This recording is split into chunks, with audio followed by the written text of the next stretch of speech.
Hey there, Sonny. Do you like Scooby-Doo? Yes, I like Scooby-Doo. You do? Great. Do you like video games? Yes, I like video games. You do. Awesome. Would you like it if a bunch of old monsters from the 60s Scooby-Doo TV show came back? I don't know who any of them are, so I'm not. Would you like it if we introduced a device that could instantly give anyone the powers of a god and the ability to create life? What? He loves it. He loves it. Let's make this movie. Greetings, ladies and gentlemen. I am the one and only David of Davids, and today we're going to be talking about an undisputed cinematic masterpiece. I am, of course, talking about Scooby-Doo and the Cyber Chase. As a young boy, I loved this film. I loved the idea of getting to go into a video game. I loved the idea of being able to revisit old Scooby-Doo villains. And I loved the idea of Scooby-Doo and Shaggy dressing up as a doctor and nurse and shocking an electricity monster with even more electricity. It didn't matter that it was illogical because I was 8, and it was funny. However, in college, I rewatched the film with an old friend of mine, and I discovered how insane the plot of this film actually is. Obviously, a show about a talking dog that helps solve mysteries requires a certain level of suspension of disbelief, and I acknowledge that. But I contend that Scooby-Doo and the Cyber Chase treated our suspension of disbelief like it was a suspension bridge and ran larger and larger trucks into it until one of them eventually snapped the cables keeping the suspension of disbelief upright and sent it plunging down into the icy waters of the Potomac River below. In other words, this movie is ridiculous. And now, we're going to talk about it.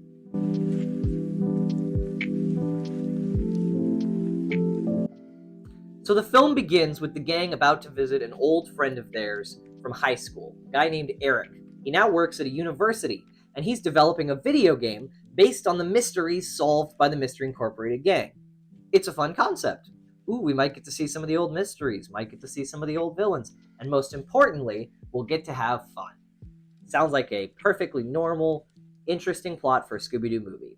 Once they actually arrive at the university, the film introduces the most insane and world-altering plot point of all time, and then it is casually glossed over as if nobody had even mentioned it. I am, of course, talking about the laser.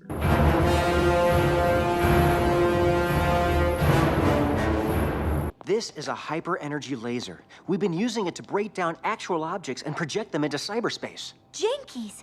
You mean you can transport objects from the real world into the computer world? Precisely, young lady. Right, so in order to make their game more impressive, Eric, Bill, and Professor Kaufman have created a laser that is capable of beaming items from the real world into cyberspace. Now, that's not really all that impressive. I could do the exact same thing. I could set something on fire and then draw a 3D model of it in my computer and say, wow, I just beamed that object into cyberspace. Who cares, right? All this object can do is beam stuff from the real world into cyberspace. That's not that impressive. Is it possible to get the Scooby Snacks out of the game?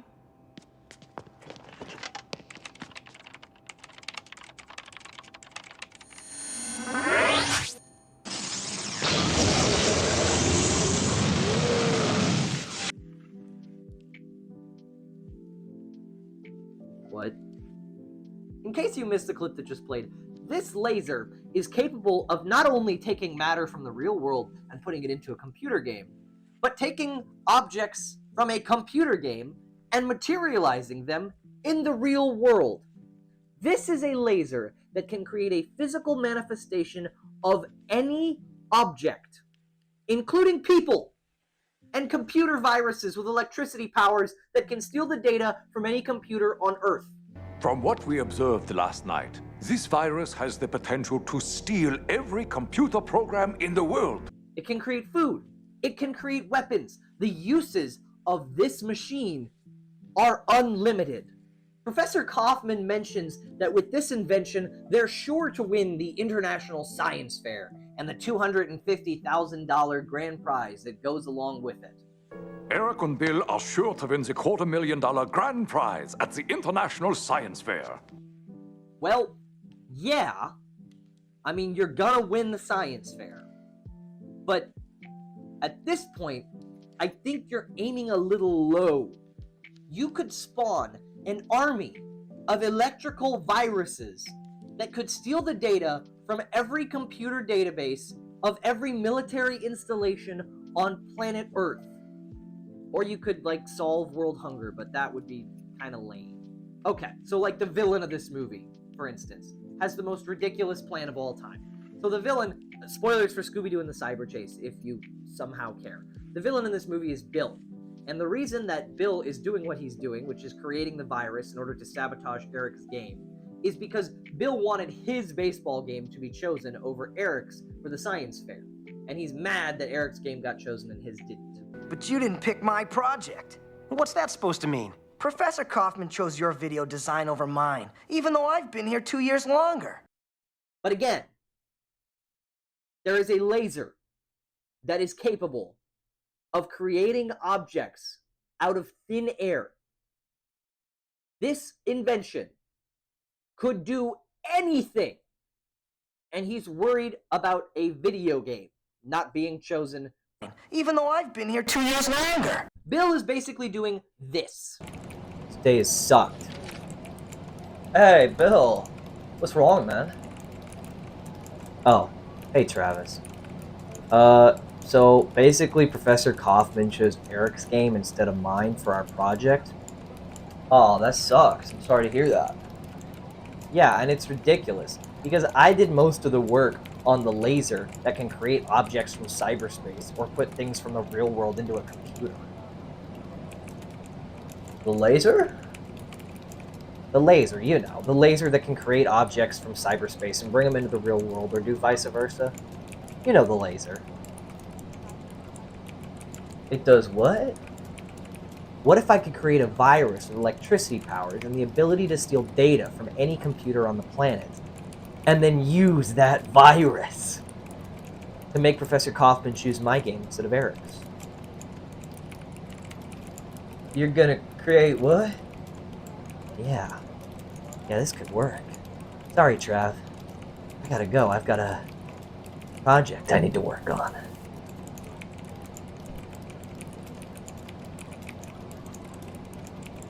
Well, I think I want to transfer to a different school. I am not kidding when I say that these three have invented a laser that allows you to ascend to the power of a god. And I mean that literally. You could make the argument that the computer virus is just some kind of drone or automaton, and that it doesn't really have its own mind or free will, right? Sure. Let's say I buy that argument. I'm not sure I do, because it seems to have a personality of its own. But let's say that the virus is just a mindless, evil drone designed to destroy the game and make sure that Bill's baseball game wins the International Science Fair. The International Science Fair. Later in the movie, some very intriguing things happen. Let's get to those. Also, side tangent, but I hate this trope. Okay, they've made it to the last level. But this one's the toughest of them all. No player has ever won it, not even me. It'll take everything they've got just to survive. It happens all the time. It's happened in the X-Files. It's happened in this. It's happened in another TV show I watched, where people say, the developers of a game will say, oh, nobody's ever beaten this level, not even me. And I just want to say, if no one's ever beaten a level of your video game, including you, the person who designed the game, then it sucks. It's a badly designed game, because you should be able to beat it. That's the point of a video game, is to be able to win. So if it is an unbeatable game that is impossible to progress through, if you cannot win it, then your game is not well made. Or it is the game Dark Souls.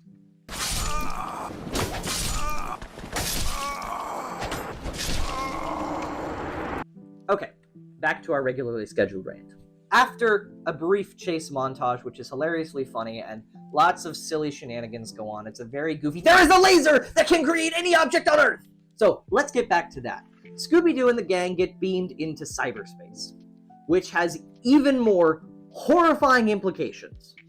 I just had a few questions for you about the disappearance of your girlfriend. No problem, detective. Anything to help. So, she broke up with you 1 week ago, correct? Yes, we broke up recently. Uh-huh. And you haven't seen her since, is that correct? The last time I saw her was a week ago, the day she left. I see. And what was the last thing that you said to her, or that she said to you, on the day that she left? I believe the last thing I said to her was, I'm going to entrap you within a digital prison from which you can never escape, using my laser invention. What? Yes, I have her right there. Hey, help me, please, help me. He's had me trapped in here. I've been in here for a week. Sir, this is a Help, he's done serious horrible investigation. things, Could you mute please. You gotta that get me out of weird here. You gotta avatar get me out thingy? of this place. I apologize, Hey, officer. hey, help I'll be me, more serious. please, Let me help mute. me. He's had me trapped. There we go. You're a very strange person, aren't you, Eric? I'm going to entrap you within a digital prison from which you can never escape using my laser invention now. What? Boop. No! Yeah. So anyway, Scooby-Doo and company get beamed into cyberspace, and they make it to the final level of the game, the one that no one has ever beaten. And in this final level, they encounter exact copies of themselves, who are apparently the playable protagonists of the game. And then this happens. But what about all the monsters and villains? We haven't seen any. They're probably guarding the Scooby snacks. You mean you guys don't know where the Scooby snacks are? Oh, we know where they are. There's just no reason to go after them. Because even if we get the Scooby snacks, we just go right back to the beginning of the game. And we like it here.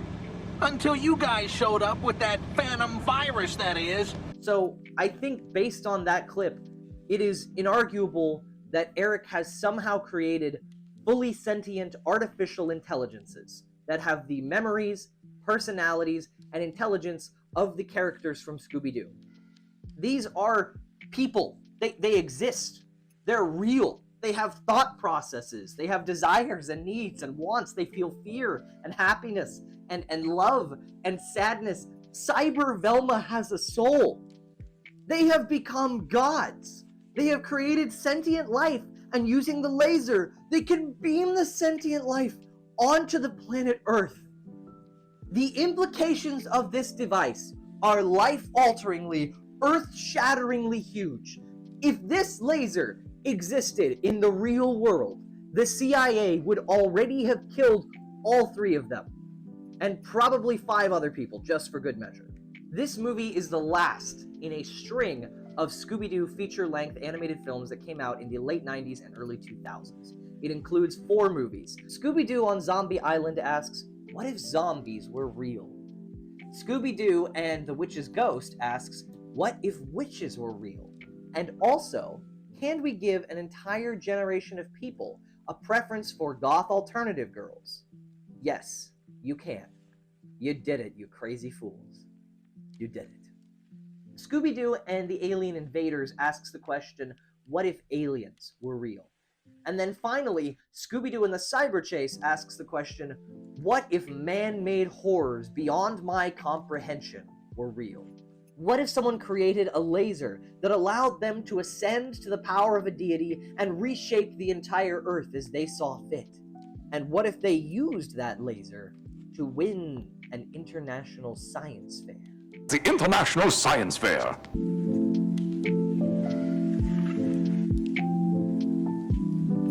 I don't have too much to say about this movie as a movie. It's fine. It's not great, but it's okay. But the real thing about this movie that I simply cannot and will not ever get over is the fact that they introduced a laser that gives you unlimited power, and then we're like, but anyway, that's not really important. Let's get to the part of the movie where we figure out who the bad guy is that made the virus and get him arrested so we can't do any more of that shenanigans. Like, Bill gets arrested at the end of this movie. But that's not going to solve the problem. There are now 4 people on planet Earth who know about a laser that allows you to do anything. This is a very dangerous piece of technology, and someone is going to use it to take over the planet. It is inevitable. You have got to destroy this thing and kill anyone with knowledge of how to create another one. Unless you want the Earth to become dominated by cyber Scoobies, who in their indomitable hunger will consume all food on this planet until there is nothing left but the great Scoob Lord, and we all serve his whims. But I did think that this movie would be fun to talk about. That's it for today's David. And now I will trap you forever in a digital prison from which you can never escape using my laser invention. I'm just kidding. Or am I? No. I would never do that. Unless. See you next time.